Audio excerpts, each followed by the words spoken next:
Polícia Nacional Timor-Leste PNTL registra caso crime eleitoral Sanolo e município Bobanaro Rodili durante a eleição parlamentar. Porta-voz Comando-Geral PNTL Superintendente Chefe Polícia Arnaldo de Araújo. A informação, né? A jornalista sirve a conferência de imprensa nebe halau o Comando-Geral PNTL Kaikole Dili terça-feira lorong Ruanolo Recentolo Fulang Maio Tinane.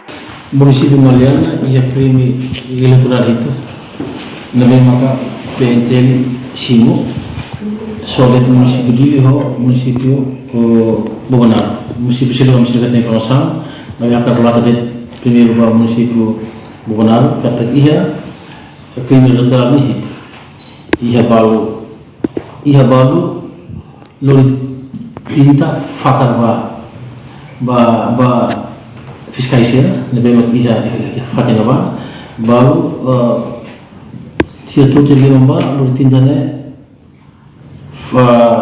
babarega faleba sila nabi maka serviço nama sila utiliza cartão eleitoral fotocópia e balu usa fale cartão credencial tama cartão sila ne lá deve ba utiliza ba batuir votação ne tuir regras style então hoje ne maka sila viola itu kata viola crime eleitoral ini ia município Bobanaro.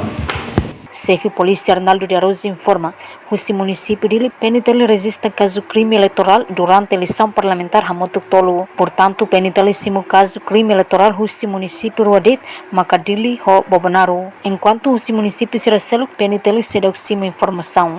Reportagem Beatriz Belo, Televisão Timor Post. Janela Informação by Emma Hotu. Atuheta informação atual dia kliu kita haluha hane botão subscribe, like, halo comentário no fahet tutang ba media sosial Hotu.